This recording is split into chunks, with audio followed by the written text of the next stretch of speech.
Charlotte Perkins Gilman was born in Hartford, Connecticut in 1860. Her great aunt was Harriet Beecher Stowe, author of Uncle Tom's Cabin. Lack of money prevented Charlotte from receiving much of a formal education, but she did attend Rhode Island School of Design in 1878 to 1879. The training she received there enabled her to earn money as a commercial artist. Most of Charlotte's education was gained through her voracious reading, some of which was overseen by her father. After her first marriage, she became increasingly depressed. This depression worsened after the birth of her daughter.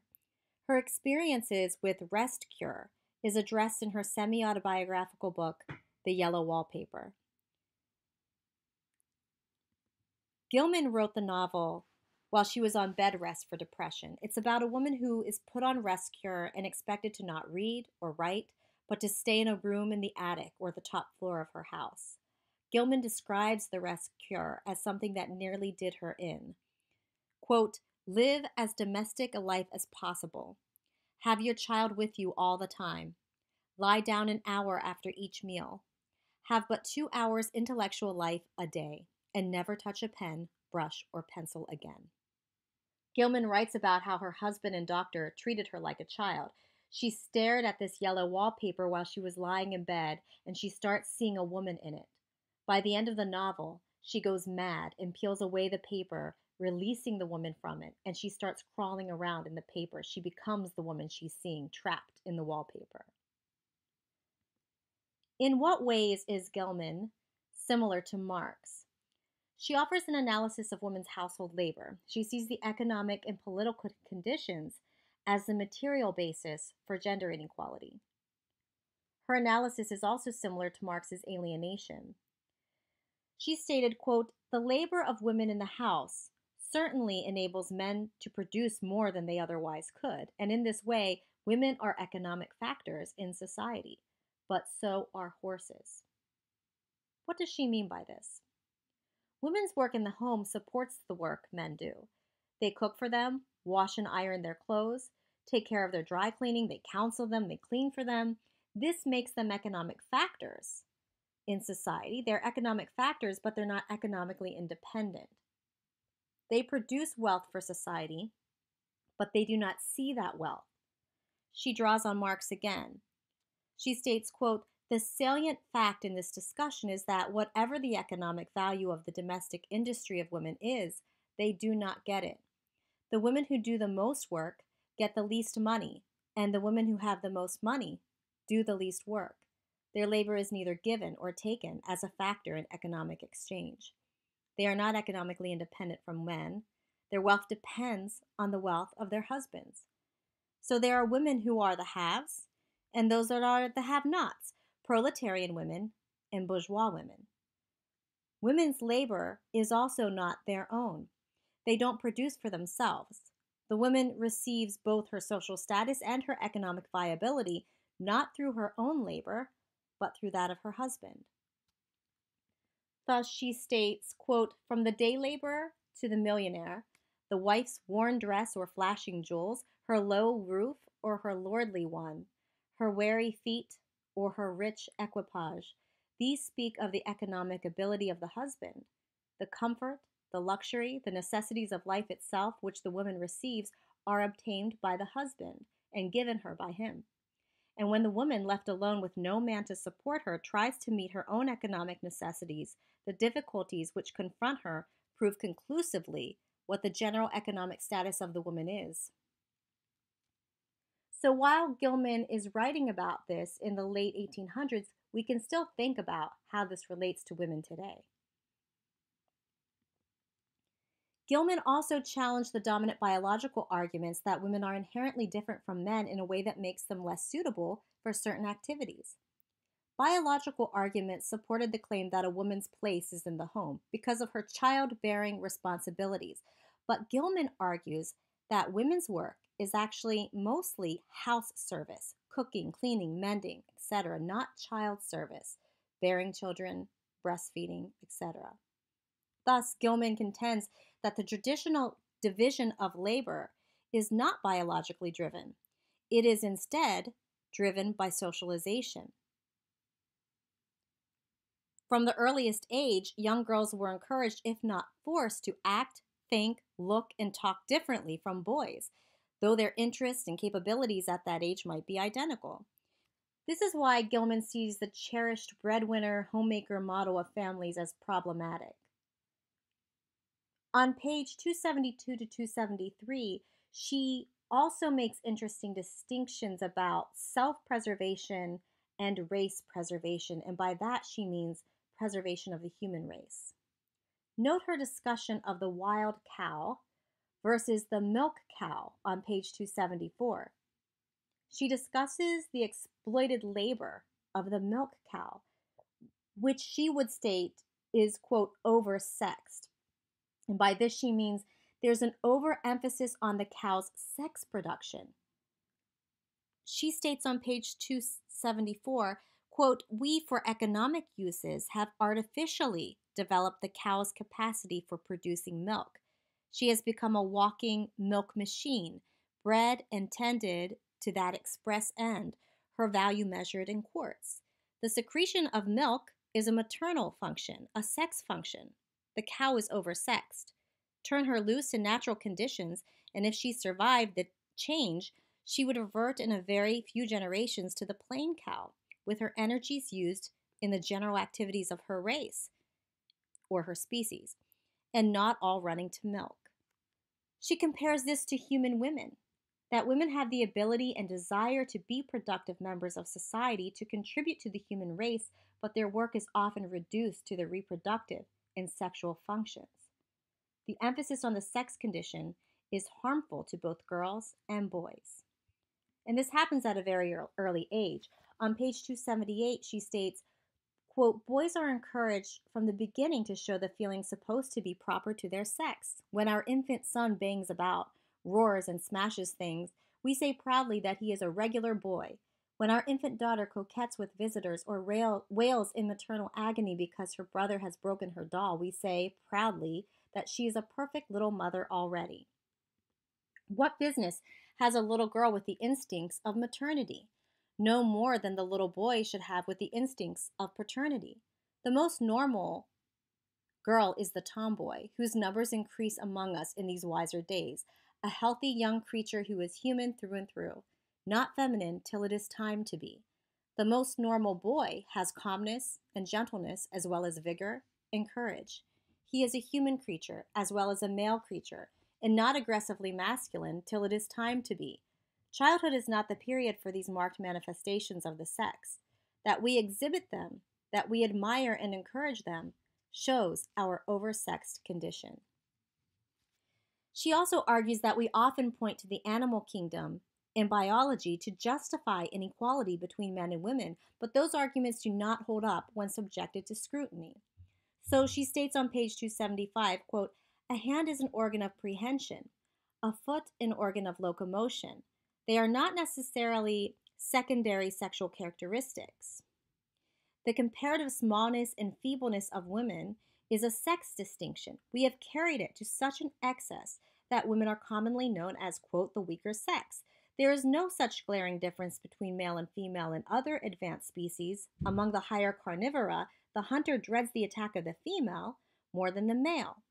She is pointing to the overemphasis humans place on the sex condition rather than the human condition and preservation of the human race. Take peacocks, for example. A male peacock has beautiful plumage to attract females for reproduction. If there was too much emphasis on the sex condition of the peacock, it would then affect their preservation of the entire species. The peacock's plumage would be so big that he couldn't walk.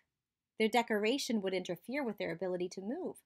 In the animal kingdom, the emphasis on reproduction or the sex condition is not overemphasized like this to the point where it becomes detrimental to one's self-preservation and physical movement and the preservation of the species. Think about how this compares to human. Think about fashion and decoration, cosmetic surgery. How can you analyze these things through Gilman's theoretical lens? Let's look at her analogy of the corset. What did Gelman mean by this quote? She stated, put a corset even a loose one, on a vigorous man or woman who never wore one, and there is intense discomfort and a vivid consciousness thereof. The healthy muscles of the trunk resent the pressure. The action of the whole body is checked in the middle. The stomach is choked. The process of digestion is interfered with, and the victim says, "How can you bear such a thing?" There are two things going on in this metaphor. First, it reflects the constraints placed on women. They originate outside of her. There are external pressures placed on the women. You should be reminded here of the components of Marx's alienation. Second, her quote represents an early analysis of what we now call internalized oppression. So she states, quote, "But the person habitually wearing a corset does not feel these evils. They exist assuredly. The facts are there, the body is not deceived, but the nerves have become accustomed to these disagreeable sensations and no longer respond to them. The person does not feel it. In fact, the wearer becomes so used to the sensations that when they are removed with the corset, there is a distinct sense of loss and discomfort. Women learn to accept and internalize such pressures. In fact, women are so indoctrinated that they resist their own freedom." Thus, Gilman's metaphor of the corset is similar to Marx's notion of false consciousness. In both cases, the facts are there, the inequality is there, but the person does not feel it. They do not see it or know of it. They've become so accustomed to it, they don't question it. Now, one of the problems with Gilman's work is that she challenges biology on the one hand, but then reverts back to it to explain women's superiority. This essentializes women and men and gets us into the same trap that we started with. But you can still take Gilman's theory and analyze many contemporary issues important to feminist thinking today. I'm going to put up some clips in Blackboard for you from the film The Hours, and I want you to think about how this film represents Gilman's theory. And here I've given you a quote from Betty Friedan's Feminine Mystique, said to ignite the second wave of feminism. So Friedan stated, "The problem lay buried, unspoken for many years in the minds of American women. It was a strange stirring, a sense of dissatisfaction, a yearning that women suffered in the middle of the 20th century in the United States. Each suburban housewife struggled with it alone, as she made the beds, shopped for groceries, matched slipcover material, ate peanut butter sandwiches with her children, chauffeured Cub Scouts and brownies, lay beside her husband at night. She was afraid to ask, even of herself, the silent question, is this all?" One of the most famous contemporary feminist theorists is Dorothy Smith. She's most well known as one of the originators of standpoint theory. Smith uses the notion of standpoint to emphasize that what one knows is affected by where one stands, one's subject position in society. Her point is that no one can have complete objective knowledge, no two people have exactly the same standpoint, and we must not take the standpoint from which we speak for granted. Smith underscores that not all standpoints are equally valued. The standpoint of men is consistently privileged, and that of women devalued. The standpoint of the white male upper class operates as a dominant worldview. She also developed the concept bifurcation of consciousness. By this, she means that subordinate groups are conditioned to view the world from the perspective of the dominant group, since that perspective is embedded in the institutions and practices of the world, while the dominant group, on the other hand, enjoys the privilege of remaining oblivious to the worldview of the other subordinate groups. The subordinate is expected to accommodate to the dominant group. So this is a lot like Du Bois' double consciousness, or Anna Julia Cooper's perspective in her work, The Colored Woman's Office. Patricia Hill Collins was influenced by Smith and Anna Julia Cooper and Du Bois. Collins works in the field of Black feminist thought. As we learned from the intro to Gilman, women's theoretical work was devalued and is still devalued in academia, but even within that feminist scholarship, the voices of women of color are often marginalized. Collins writes about this marginalization of African American women who are often excluded from discussions of racism and sexism. In Black feminist thought, she examines the marginalization or complete invisibility of the intellectual work of African American women. In sociological theory, for example, it was not common to examine feminist theory, and certainly not Black feminist theory, as an intellectual tradition. In many graduate schools, if you wanted to learn about feminist or Black feminist theory, you had to take these special, separate courses, separate from the required theory courses. Let's talk about Collins' matrix of domination. Collins states, quote, depending on the context, an individual may be an oppressor, a member of an oppressed group, or simultaneously oppressor and oppressed. Each individual derives varying amounts of penalty and privilege from the multiple systems of oppression which frame everyone's lives.